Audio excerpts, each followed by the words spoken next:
Programme ਖਬਰਸਾਰ ਸਵੇਰੇ 8 ਤੋਂ 10 770 AM ਤੇ ਗ੍ਰੇਟਰ ਟੋਰਾਂਟੋ ਏਰੀਏ ਦੇ ਵਿੱਚ ਸੁਣਿਆ ਜਾਣ ਵਾਲਾ ਇਹ ਪ੍ਰੋਗਰਾਮ punjabipost.ca ਜਾਂ ਫਿਰ ਤੁਸੀਂ ਇੰਟਰਨੈਟ ਦੇ ਉੱਤੇ ਸੁਣਨਾ ਚਾਹੁੰਦੇ ਹੋ ਆਵਾਜ਼ ਦੀ ਸਾਈਟ ਦੇ ਉੱਤੇ ਜਾ ਕੇ ਇਸ ਨੂੰ ਸੁਣ ਸਕਦੇ ਹੋ। ਕੱਲ੍ਹ ਪ੍ਰਧਾਨ ਮੰਤਰੀ ਜਸਟਿਨ ਟਰੂਡੋ ਸਾਹਿਬ ਹੋਣਾ ਨੇ ਕੁਝ ਨਵੇਂ ਪੈਕੇਜ ਅਨਾਊਂਸ ਕੀਤੇ ਨੇ, ਖਾਸ ਤੌਰ ਦੇ ਉੱਤੇ ਉਹਨਾਂ ਵਿਦਿਆਰਥੀਆਂ ਦੇ ਲਈ ਜਿਹੜੇ ਇਸ ਸਮੇਂ ਘਰ ਬੈਠੇ ਨੇ ਅਤੇ ਕੰਮ ਨਹੀਂ ਕਰ ਪਾ ਰਹੇ। ਸਮਰ ਜੋਬ ਦੇ ਉੱਤੇ ਉਹਨਾਂ ਨੇ ਕੰਮ ਕਰਨੇ ਸਨ, ਉਹਦੇ ਲਈ ਉਹ ਕੰਮ ਨਹੀਂ ਕਰ ਪਾ ਰਹੇਗੇ, ਉਹਨਾਂ ਦੇ ਪਾਸ ਜੋਬ ਨਹੀਂ ਹੈ। ਉਹਨਾਂ ਦੇ ਲਈ ਕੀ ਨਵੇਂ ਪੈਕੇਜਸ ਨੇ ਜਿਹੜੇ ਸਾਡੀ ਕੈਨੇਡੀਅਨ ਗਵਰਨਮੈਂਟ ਨੇ ਅਨਾਊਂਸ ਕੀਤੇ ਨੇ ਔਰ ਤੁਸੀਂ ਉਹਨਾਂ ਨੂੰ ਕਿੱਦਾਂ ਅਪਲਾਈ ਕਰ ਸਕਦੇ ਹੋ, ਉਹਦੇ ਲਈ ਮੇਰੇ ਨਾਲ ਅਪਡੇਟ ਕਰਨਗੇ ਹਰਚਰਨ ਗਰੋਵਰ ਸਾਹਿਬ। ਗਰੋਵਰ ਸਾਹਿਬ, ਜੀ ਆਇਆਂ ਨੂੰ ਪ੍ਰੋਗਰਾਮ ਦੇ ਵਿੱਚ। ਗੁੱਡ ਮਾਰਨਿੰਗ ਜਗਦੀਸ਼ ਜੀ, ਮੇਰੀ ਤਰਫੋਂ ਸਾਰੇ ਲਿਸਨਰਸ ਨੂੰ ਗੁੱਡ ਮਾਰਨਿੰਗ ਤੇ ਸਤਿ ਸ੍ਰੀ ਅਕਾਲ ਜੀ। ਜੀ ਸਤਿ ਸ੍ਰੀ ਅਕਾਲ। ਜੀ ਜੀ ਜੀ ਤੇ ਜਗਦੀਸ਼ ਜੀ, ਕੱਲ ਜਿਹੜੀ ਅਨਾਊਂਸਮੈਂਟ ਹੋਈ ਹੈ ਜਿਹਦੇ ਵਿੱਚ ਕੋਵਿਡ ਰਿਲੇਟਡ ਜਿਹੜੇ ਬੈਨੀਫਿਟ ਹੈਗੇ ਉਹਦੇ ਵਿੱਚ ਜੋ ਚੇਂਜਿਸ ਕੀਤੇ ਗਏ ਨੇ, ਮੈਂ ਉਹ ਥੋੜਾ ਜਿਹਾ ਉਹਦੇ ਬਾਰੇ ਮੈਂਸ਼ਨ ਕਰਦਾ। ਪਹਿਲੇ ਮੈਂ ਉਹ ਮੈਂਸ਼ਨ ਕਰਨ ਤੋਂ ਪਹਿਲੇ ਥੋੜਾ ਜਿਹਾ ਕਲੀਅਰ ਕਰਦਾ ਕਿ ਜਿਹੜਾ ਬੇਸਿਕ 2000 ਦਾ ਬੈਨੀਫਿਟ ਹੈਗਾ ਉਹਨੂੰ ਕੌਣ ਲੋਕ ਅਪਲਾਈ ਕਰ ਸਕਦੇ ਹੈਗੇ ਆ। ਉਹ ਜਿਹੜੀ ਇਨੀਸ਼ੀਅਲ ਜਿਹੜੀ ਉਹਨਾਂ ਨੇ ਕੰਡੀਸ਼ਨ ਇਹੀ ਰੱਖੀ ਸੀ ਕਿ ਕੋਈ ਵੀ ਸੈਲਫ ਇੰਪਲੋਇਡ ਇੰਡੀਵਿਜੂਅਲ ਜਿਹਦੇ ਕੋਲ ਜੌਬ ਨਹੀਂ ਹੈਗੀ ਜਾਂ ਜਿਹਦੇ ਕੋਲ ਜੋ ਐਲੀਜੀਬਲ ਨਹੀਂ ਹੈਗਾ EI ਦੇ ਲਈ, ਜਾਂ ਕੋਈ ਵੀ ਇੰਪਲੋਈ ਜਿਹਦੀ ਜੌਬ ਚਲੀ ਗਈ ਹੈ ਕੋਵਿਡ ਦੀ ਵਜ੍ਹਾ ਦੇ ਨਾਲ, ਜਾਂ ਕੋਈ ਵੀ ਪੇਰੈਂਟਸ ਜੋ ਜਿਨ੍ਹਾਂ ਨੂੰ ਘਰ ਬਹਿਣਾ ਪੈ ਗਿਆ ਹੈ ਬੱਚਿਆਂ ਦੀ ਟੇਕ ਕੇਅਰ ਦੇ ਲਈ, ਤੇ ਉਹ ਸਾਰੇ ਇੰਡੀਵਿਜੂਅਲ ਕੋਵਿਡ ਦੇ ਜਿਹੜਾ 2000 ਦਾ ਬੈਨੀਫਿਟ ਹੈਗਾ ਉਹਨੂੰ ਅਪਲਾਈ ਕਰ ਸਕਦੇ ਹੈਗੇ ਆ, ਪ੍ਰੋਵਾਈਡਡ ਕਿ ਉਹਨਾਂ ਦੀ ਕੋਈ ਇਨਕਮ ਨਾ ਹੋਏ ਪਹਿਲੇ 14 ਦਿਨਾਂ ਵਿੱਚ ਜਿਹੜਾ ਫਸਟ ਪੀਰੀਅਡ ਹੈਗਾ, ਜਾਂ ਉਸ ਤੋਂ ਬਾਅਦ ਪੂਰੇ ਮਹੀਨੇ ਦੇ ਅੰਦਰ ਉਹਨਾਂ ਦੀ ਕੋਈ ਇਨਕਮ ਯਾਨੀ ਜ਼ੀਰੋ ਇਨਕਮ ਹੋਣੀ ਚਾਹੀਦੀ ਹੈ ਉਹਨਾਂ ਦੀ। ਤੋਂ ਬੇਸਿਕਲੀ ਔਰ ਇੱਕ ਹੋਰ ਕੰਡੀਸ਼ਨ ਸੀ ਕਿ ਮਿਨੀਮਮ 5000 ਦੀ ਜਿਹੜੀ ਇੰਪਲੋਇਮੈਂਟ ਇਨਕਮ ਜਾਂ ਸੈਲਫ ਇੰਪਲੋਇਮੈਂਟ ਇਨਕਮ ਜਿਹੜਾ ਹੈ ਪਿਛਲੇ ਸਾਲ ਯਾਨੀ 2019 ਵਿੱਚ ਜਾਂ ਪਿਛਲੇ 12 ਮਹੀਨੇ ਵਿੱਚ ਹੋਣਾ ਉਹ ਜ਼ਰੂਰੀ ਹੈਗਾ।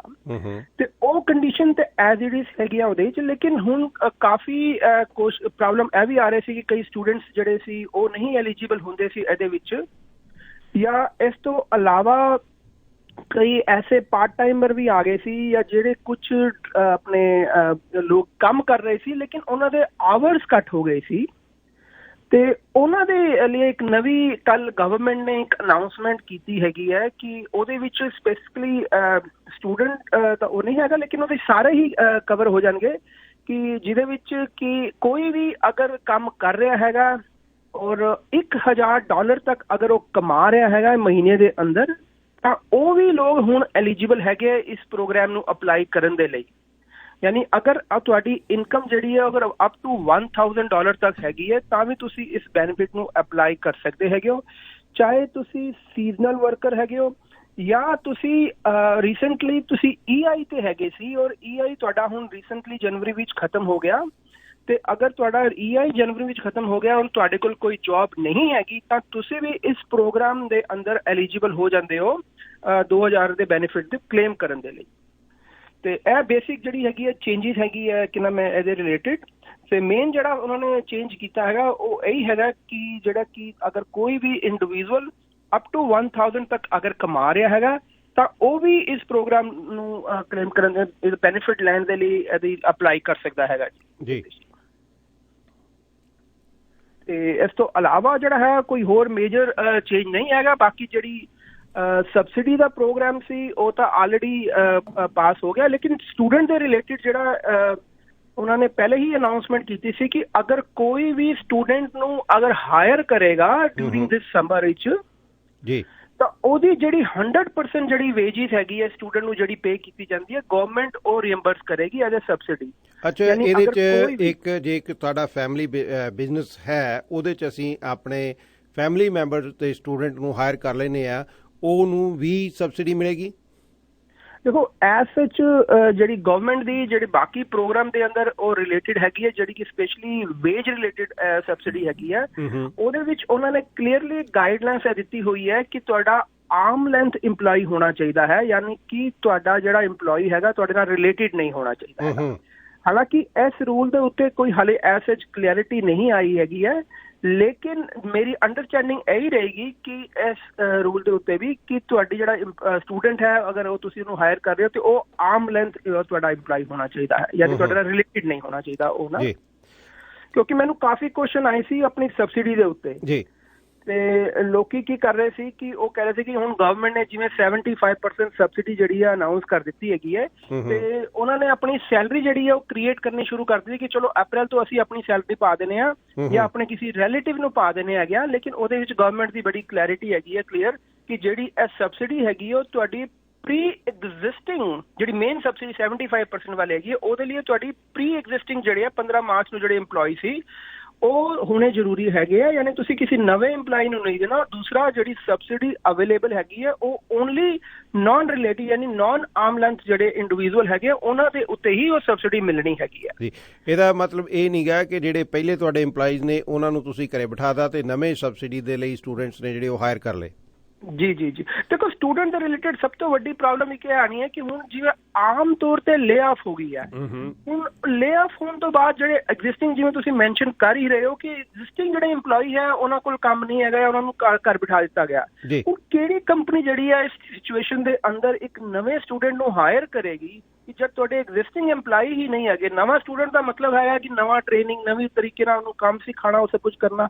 ਕਿਹੜੀ ਐਸੀ ਕੰਪਨੀ ਸਿਰਫ ਸਬਸਿਡੀ ਦੇ ਲਈ ਹੀ ਆਪਣੇ ਸਟੂਡੈਂਟ ਨੂੰ ਹਾਇਰ ਕਰੇਗੀ ਕਿ ਜਦ ਕਿ ਤੁਹਾਡੇ ਕੋਲ ਓਰੀਜਨਲੀ ਜਾਂ ਕੰਮ ਵੀ ਤੁਹਾਡਾ ਉਹਨਾਂ ਨਹੀਂ ਰਹਿ ਗਿਆ ਜਿੰਨਾ ਕਿ ਪਹਿਲੇ ਹੁੰਦਾ ਸੀ?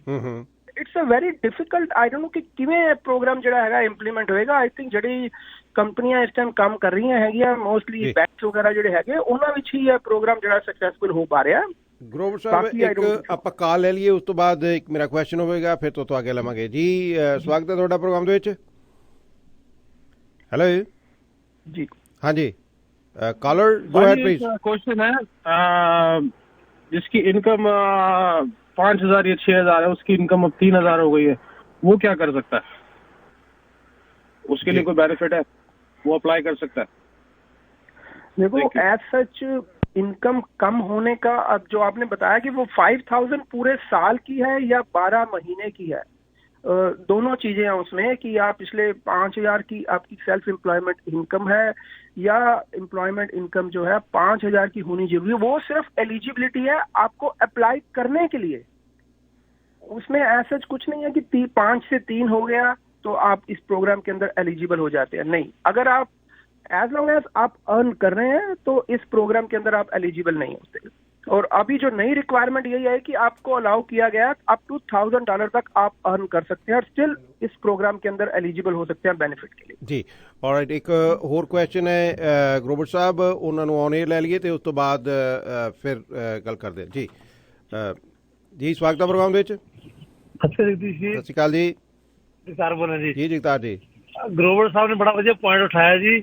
ਜਿਹੜੇ ਸਟੂਡੈਂਟ ਪੜ੍ਹਦੇ ਸੀਗੇ ਜਿਨ੍ਹਾਂ ਨੇ ਅਪ੍ਰੈਲ ਦੇ ਵਿੱਚ ਵਿਹਲੇ ਹੋਣਾ ਸੀ ਯੂਨੀਵਰਸਿਟੀਆਂ ਤੋਂ, ਉਹਨਾਂ ਨੇ ਜੌਬਾਂ ਕਰਨੀਆਂ ਸੀਗੀਆਂ ਤੇ ਜੇ ਕੰਮ ਹੀ ਬੰਦ ਹੈਗੇ ਹੈ ਤੇ ਉਹਨਾਂ ਨੂੰ ਕੰਮ ਮਿਲਣਾ ਵੀ ਕਿੱਥੇ ਹੈ ਜੀ। ਦੂਜੀ ਗੱਲ, ਜੇ ਇੰਪਲੋਇਰ ਨੇ ਬੰਦੇ ਪਹਿਲਾਂ ਹੀ ਲੇ ਆਫ ਕੀਤੇ ਹੈਗੇ ਹੈ, ਨਵੇਂ ਨੂੰ ਹਰ ਕਿਵੇਂ ਕਰੇਗਾ? ਜਾਂ ਚਲੋ ਕਈ ਸਟੂਡੈਂਟ ਜਿੱਥੇ ਪਹਿਲਾਂ ਕੰਮ ਕਰਦੇ ਸੀ ਉਹ ਉੱਥੇ ਵਾਪਸ ਚਲੇ ਜਾਂਦੇ ਸੀ ਕੰਮਾਂ ਤੇ ਆਪਣੇ ਤੇ, ਪਰ ਜਦੋਂ ਬਾਲੇ ਮੇਰੇ ਸਟੂਡੈਂਟ ਰਿਟੇਲ 'ਚ ਕੰਮ ਕਰਦੇ ਸੀ, ਰਿਟੇਲ ਸਾਰੀ ਬੰਦ ਪਈ ਹੈ, ਸਾਰੇ ਮਾਲ ਬੰਦ ਪਏ ਹੈਗੇ ਹੈ, ਜੋ ਸਟੂਡੈਂਟ ਨੂੰ ਜੌਬ ਹੀ ਨਹੀਂ ਮਿਲਣੀ, ਕਿ ਮਤਲਬ ਕਿ ਉਹਨਾਂ ਲਈ ਤਾਂ ਕੋਈ ਬੈਨੀਫਿਟ ਨਹੀਂ ਹੋਇਆ ਇਹਦੇ ਵਿੱਚ ਜੀ। ਜੇ ਗੌਰਮੈਂਟ ਇੰਪਲੋਇਰ ਨੂੰ ਪੈਸੇ ਦੇ ਸਕਦੀ 100% ਵੇਜਸ, ਬਾਕੀ ਨੇ ਪੈਸੇ ਲਾਏ ਹੈ, ਸਟੂਡੈਂਟ ਨੂੰ ਪੈਸੇ ਲਾ ਦੇਣ ਜੀ। ਆਲਰਾਈਟ, ਕੀ ਕਹਿਣਾ ਚਾਹੁੰਦੇ ਗਰੋਵਰ ਸਾਹਿਬ? ਨਹੀਂ, ਇਹਨਾਂ ਦਾ ਪੁਆਇੰਟ ਬਿਲਕੁਲ ਬੜਾ ਵੈਲਿਡ ਹੈਗਾ ਐਕਚੁਅਲੀ ਜੀ। ਦੇਖੋ ਸਟੂਡੈਂਟ ਵੀ ਇਸ ਟਾਈਮ ਤੇ ਸਫਰ ਕਰ ਰਹੇ ਨੇ ਤੇ ਆਪਣੇ ਜਿਹੜੇ ਟਰੱਕ ਡਰਾਈਵਰ ਵੀ ਹੈਗੇ ਉਹ ਵੀ, ਔਰ ਜਿਹੜੇ ਇਸੈਂਸ਼ੀਅਲ ਵਰਕਰ ਜਿਹੜੇ ਹੈਗੇ ਆ ਜਿਹੜੇ ਕਿ ਇਸ ਟਾਈਮ ਤੇ ਫਰੰਟ ਮਤਲਬ ਡਿਊਟੀਜ਼ ਕਰ ਰਹੇ ਨੇ ਫਰੰਟ ਲਾਈਨ ਦੇ ਉੱਤੇ, ਉਹ ਸਭ ਨੂੰ ਸਲੂਟ ਵੀ ਹੈਗਾ ਨਾਲ। ਜਿਹੜੀ ਉਹਨਾਂ ਦੀ ਸਟੂਡੈਂਟ ਦੀ ਪ੍ਰੋਬਲਮ ਆ ਰਹੀ ਹੈ ਨਾਲ ਸੇਮ ਚੀਜ਼ ਜਿਹੜੀ ਹੈ ਟਰੱਕ ਡਰਾਈਵਰ ਨੂੰ ਵੀ ਆ ਰਹੀ ਹੈ, ਕਿਉਂਕਿ ਉਹਨਾਂ ਨੂੰ ਵੀ ਕਿਉਂਕਿ ਉਹ ਕੰਮ ਕਰ ਰਹੇ ਹੈਗੇ ਨੇ, ਲੋਡ ਕੰਮ ਮਿਲ ਰਿਹਾ ਹੈਗਾ। ਹੁਣ ਇਹ ਜ਼ਰੂਰੀ ਨਹੀਂ ਹੈਗਾ ਕਿ ਹੁਣ ਜਿਹੜਾ ਬੰਦਾ 6,000 8,000 ਕਮਾਉਂਦਾ ਸੀ ਮਹੀਨੇ 'ਚ ਉਹ 1,000 ਤੋਂ ਨੀਚੇ ਕਮਾਏ। ਇਹ ਵੀ ਬੜਾ ਮਤਲਬ ਕਿ ਮੁਸ਼ਕਿਲ ਜੀ ਹੈਗੀ ਹੈ ਉਹਨਾਂ ਦੇ ਲਈ, ਕਿਉਂਕਿ ਕੰਮ ਟਰੱਕ ਡਰਾਈਵਰਾਂ ਨੂੰ ਵੀ ਮਿਲ ਰਿਹਾ। ਸਟੂਡੈਂਟ ਦੀ ਪ੍ਰੋਬਲਮ ਹੈਗੀ ਹੈ, ਨਾਲ ਟਰੱਕ ਡਰਾਈਵਰਾਂ ਦੀ ਵੀ ਪ੍ਰੋਬਲਮ ਹੈਗੀ ਕਿ ਉਹਨਾਂ ਨੂੰ ਵੀ ਬੈਨੀਫਿਟ ਨਹੀਂ ਮਿਲ ਰਹੇ ਐਕਚੁਅਲੀ, ਔਰ ਉਹ ਇੰਨਾ ਵੱਡਾ ਰਿਸਕ ਵੀ ਲੈ ਰਹੇ ਨੇ ਐਕਚੁਅਲੀ ਔਰ ਉਹਨਾਂ ਨੂੰ ਬੈਨੀਫਿਟ ਨਹੀਂ ਮਿਲ ਰਹੇ। ਔਰ ਸਟੂਡੈਂਟ ਦੀ ਗੱਲ ਬਿਲਕੁਲ ਇਹਨਾਂ ਨੇ ਠੀਕ ਕੀਤੀ ਹੈ। ਦੇਖੋ ਇੱਕ ਥੋੜਾ ਜਿਹਾ ਅਨਫੇਅਰ ਵੀ ਥੋੜਾ ਜਿਹਾ ਰੱਖਿਆ ਹੈਗਾ। ਮੈਂ ਪਿਛਲੇ ਪ੍ਰੋਗਰਾਮ ਹੀ ਤੁਹਾਡੇ ਨਾਲ ਮੈਂਸ਼ਨ ਕੀਤਾ ਸੀ ਕਿ ਜਿਹੜੇ ਇੰਡੀਵਿਜੂਅਲ ਜਿਨ੍ਹਾਂ ਦੇ ਛੋਟੇ ਬੱਚੇ ਹੈਗੇ ਉਹਨਾਂ ਦੇ ਕੋਲੋਂ ਇਸ ਟਾਈਮ ਇੱਕ ਮਹੀਨੇ ਦੇ ਅੰਦਰ $7500 ਤੱਕ ਦਾ ਕੈਸ਼ ਫਲੋ ਆ ਜਾਂਦਾ ਐਕਚੁਅਲੀ। ਦੋ ਉਹਦੇ ਚ ਇੱਕ ਹਸਬੈਂਡ ਇੱਕ ਵਾਈਫ ਤੇ 2 ਬੱਚੇ ਨੇ ਜਿਨ੍ਹਾਂ ਦੇ ਉਹ ਘਰੇ ਬੈਠੇ ਨੇ। $7500 ਪਰ ਫੈਮਿਲੀ, ਫੋਰਸ ਦੀ ਜਿਹੜੀ ਫੈਮਿਲੀ ਹੈਗੀ ਹੈ $7500 ਘਰੇ ਬੈਠੇ ਨੂੰ ਆ ਰਿਹਾ ਉਹਨਾਂ ਨੂੰ। What else do they want?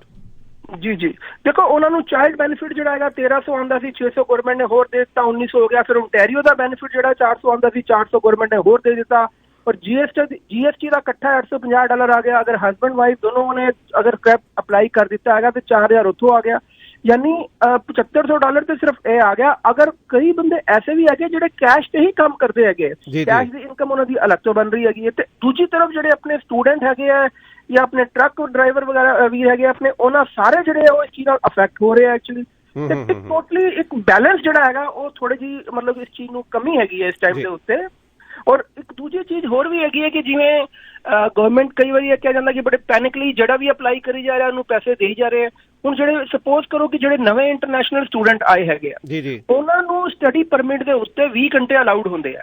20 ਘੰਟੇ ਅਗਰ ਉਹ ਕੰਮ ਕਰ ਲੈਣ ਹਫਤੇ ਦੇ ਅੰਦਰ, ਯਾਨੀ ਮਹੀਨੇ ਦੇ ਅਗਰ 80 ਘੰਟੇ ਕੰਮ ਕਰ ਲੈਣ ਤੇ ਉਹਨਾਂ ਦੇ ਹਾਰਡਲੀ $1200 ਵੀ ਨਹੀਂ ਬੰਦੇ। ਔਰ ਉਹਨਾਂ ਨੇ ਵੀ ਅਪਲਾਈ ਕੀਤਾ ਤੇ ਉਹਨਾਂ ਨੂੰ ਵੀ $2000 ਜਿਹੜਾ ਗਵਰਨਮੈਂਟ ਦੇ ਰਹੀ ਹੈ ਐਕਚੁਅਲੀ। ਤੇ ਟੋਟਲੀ ਥੋੜਾ ਨਾ ਅਨਬੈਲੈਂਸ ਜਿਹਾ ਸਿਸਟਮ ਬਣ ਰਿਹਾ ਹੈਗਾ। ਜਿਹੜਾ ਮੈਂ ਦੇਖ ਰਿਹਾ ਮੈਂ ਗੋਬਰ ਸਾਹਿਬ ਦ ਵੇ ਆਈ ਲੁੱਕ ਐਟ ਇਟ, ਪਹਿਲਾਂ ਜੋ ਵੀ ਪਾਲਿਸੀ ਰਿਲੀਜ਼ ਕੀਤੀ ਜਾ ਰਹੀ ਹੈ ਉਹਦੇ 'ਚ ਪਰਪੱਕਤਾ ਨਹੀਂ ਹੈਗੀ, ਉਹਦੇ 'ਚ ਕਲੈਰਿਟੀ ਨਹੀਂ ਹੈਗੀ ਕਿ ਆਹ ਅਸੀਂ ਕਰਨਾ, ਆਹ ਨਹੀਂ ਕਰਨਾ, ਆਹ ਹੋਣਾ ਚਾਹੀਦਾ, ਆਹ ਨਹੀਂ ਹੋਣਾ ਚਾਹੀਦਾ। ਰਾਜ ਇਹ ਜਿਹੜੀ ਪਾਲਿਸੀ ਆ ਉਹ ਗਵਰਨਮੈਂਟ ਤੱਤ ਪੜ੍ਹਤੀ ਦੇ ਵਿੱਚ ਪੰਜਾਬੀ ਦਾ ਸ਼ਬਦ ਵਰਤਾਂਗਾ ਉਹਨੂੰ ਰਿਲੀਜ਼ ਕਰੀ ਜਾ ਰਹੀ ਹੈ। ਬਾਅਦ ਦੇ ਵਿੱਚ ਹੁਣ ਬਹੁਤ ਸਾਰੇ ਸਟੂਡੈਂਟ ਇੱਦਾਂ ਵੀ ਡਰੇ ਬੈਠੇ ਨੇ ਜਿਨ੍ਹਾਂ ਨੇ ਉੱਦਾਂ ਹੀ ਅਪਲਾਈ ਕਰਤਾ ਤੇ ਉਹਨਾਂ ਨੂੰ ਮਿਲ ਗਿਆ ਤੇ ਉਹਨਾਂ ਨੂੰ ਕਹਿ ਤਾ ਭਾਈ ਤੁਹਾਨੂੰ ਇਹ ਵਾਪਸ ਮੋੜਨੇ ਪੈਣਗੇ, ਤੁਹਾਨੂੰ ਪੈਨਲਟੀ ਹੋ ਜੂ ਜੇ ਤੁਸੀਂ ਝੂਠ ਬੋਲਿਆ ਤੇ ਤੁਹਾਡੇ ਤੇ ਕੇਸ ਹੋ ਜੂਗਾ। ਇਹ ਕ੍ਰਿਮੀਨਲ ਕੇਸ ਵੀ ਕ੍ਰਿਮੀਨਲ ਹੋਊਗਾ ਵੀ ਤੁਸੀਂ ਫਰਾਡ ਕਰ ਰਹੇ ਹੋ ਗਵਰਨਮੈਂਟ ਦੇ ਨਾਲ। ਉਹਦੇ ਕਰਕੇ ਜਿਨ੍ਹਾਂ ਦੇ ਆ ਗਏ ਨੇ, ਕਈਆਂ ਦੇ ਜਿਨ੍ਹਾਂ ਨੇ ਐਵੇਂ ਇੱਕ ਦੂਜੇ ਦੇ ਮਗਰ ਲੱਗ ਕੇ ਅਪਲਾਈ ਕਰ ਦਿੱਤਾ, ਉਹ ਹੁਣ ਕਹਿੰਦੇ ਅਸੀਂ ਮੋੜੀਏ ਇਹਨਾਂ ਨੂੰ, ਕਿਵੇਂ ਮੋੜੀਏ ਇਹਨਾਂ ਨੂੰ। ਸੋ ਇਹ ਚੱਕਰ ਵੀ ਕਈਆਂ ਨੂੰ ਪਿਆ ਹੋਇਆ ਵਾ। ਨਹੀਂ, ਮੈਨੂੰ ਕਈ ਵਾਰੀ ਮਤਲਬ ਇਸ ਚੀਜ਼ ਦੇ ਉੱਤੇ ਫੋਨ ਆਇਆ ਜੀ ਅਸੀਂ ਅਪਲਾਈ ਕਰ ਦਿੱਤਾ ਤੇ ਉਹ ਮੇਰੇ ਤੋਂ ਪੁੱਛਦੇ ਕਿ ਜੀ ਅਸੀਂ ਐਲੀਜੀਬਲ ਹੈਗੇ ਹਾਂ। ਕਈ ਬੰਦੇ ਐਸੇ ਹੈਗੇ ਕਿ ਜਿਹੜੇ ਐਲੀਜੀਬਲ ਨਹੀਂ ਹੈਗੇ, ਉਹ ਕਹਿੰਦੇ ਜੀ ਬਾਜੀ ਅਸੀਂ ਤੇ ਅਪਲਾਈ ਕਰ ਦਿੱਤਾ, ਹੁਣ ਅਸੀਂ ਇਹਨੂੰ ਕੈਂਸਲ ਕਿਵੇਂ ਕਰੀਏ। ਦੇਖੋ ਇਸ ਪ੍ਰੋਗਰਾਮ ਦੇ ਤੁਸੀਂ ਐਲੀਜੀਬਲ ਕਰ ਦਿੱਤਾ ਤੇ ਤੁਹਾਡੀ ਪੇਮੈਂਟ ਆ ਗਈ, ਉਹਨੂੰ ਕੈਂਸਲ ਨਹੀਂ ਕਰ ਸਕਦੇ ਤੁਸੀਂ ਉਹਨੂੰ, ਤੇ ਉਹਨੂੰ ਤੁਹਾਨੂੰ ਬੈਂਕ ਜਾ ਕੇ ਵਾਪਸ ਰਿਟਰਨ ਕਰਨਾ ਪੈਣਾ। ਕਈਆਂ ਦੇ 2 ਪੇਮੈਂਟਾਂ ਆ ਗਈਆਂ ਐਕਚੁਅਲੀ ਨਾ, 2 3 ਪੇਮੈਂਟਾਂ ਉਹਨਾਂ ਦੀ ਆਈਆਂ ਹੋਈਆਂ ਐਕਚੁਅਲੀ। ਤਾਂ ਬੜਾ ਮਤਲਬ ਕਿ ਕਨਫਿਊਜ਼ਨ ਜਿਹਾ ਹੈਗਾ ਸੀ। ਬਟ ਆਈ ਥਿੰਕ ਗਵਰਨਮੈਂਟ ਜਿਹੜੀ ਹੈ CRA ਇਹ ਵੀ ਕਹਿ ਰਹੀ ਹੈ ਕਿ ਕਾਫੀ ਸਾਰੇ ਅਕਾਊਂਟੈਂਟਸ ਨੇ, ਕਾਫੀ ਸਾਰੇ ਫਾਈਨੈਂਸ਼ੀਅਲ ਐਡਵਾਈਜ਼ਰ ਨੇ ਰੋਂਗ ਇਨਫੋਰਮੇਸ਼ਨ ਵੀ ਜਿਹੜੀ ਸਪਰੈਡ ਕੀਤੀ ਹੈ, ਉਹਦੇ ਨਾਲ ਵੀ ਕਾਫੀ ਲੋਕਾਂ ਨੇ ਅਪਲਾਈ ਕਰ ਦਿੱਤਾ ਐਕਚੁਅਲੀ ਉਹਦੇ ਨਾਲ ਨਾ। All right Grover Sahib, thank you so much, ਧੰਨਵਾਦ। ਔਰ ਕਾਫੀ ਕਨਫਿਊਜ਼ਨ ਹਾਲੇ ਵੀ ਚੱਲ ਰਹੀ ਹੈ ਇਸ ਦੇ ਵਿੱਚ। ਲੈਟਸ ਸੀ ਕਿ ਲੌਂਗ ਟਰਮ ਦੇ ਵਿੱਚ ਕੀ ਇਸ ਦਾ ਨਤੀਜਾ ਨਿਕਲੇਗਾ।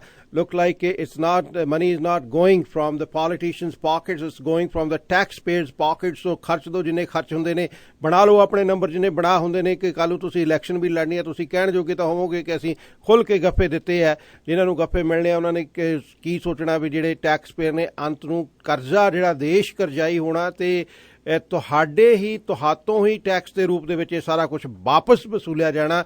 ਜੇ ਤੁਸੀਂ ਨਹੀਂ ਟੈਕਸ ਵਧਾ ਕੇ ਦੇਵੋਗੇ ਤਾਂ ਦੇਸ਼ ਦਾ ਜਿਹੜਾ ਉਹ ਬੁਰਾ ਹਾਲ ਹੋਵੇਗਾ। ਇੱਥੋਂ ਦੀ ਇਨਫਰਾਸਟਰਕਚਰ ਦਾ, ਇੱਥੋਂ ਦੇ ਹਾਸਪਿਟਲ ਦਾ, ਇੱਥੋਂ ਦੀਆਂ ਗਵਰਨਮੈਂਟ ਸਰਵਿਸਿਜ਼ ਦਾ ਉਹਨਾਂ ਕੋਲੇ ਪੈਸੇ ਨਹੀਂ ਹੋਣਗੇ। ਟੈਕਸ ਪੇਅਰ ਦਾ ਕੰਜ਼ਿਊਮਰ ਆ ਜਿਹੜਾ ਉਹ ਕੱਢਿਆ ਜਾਵੇਗਾ।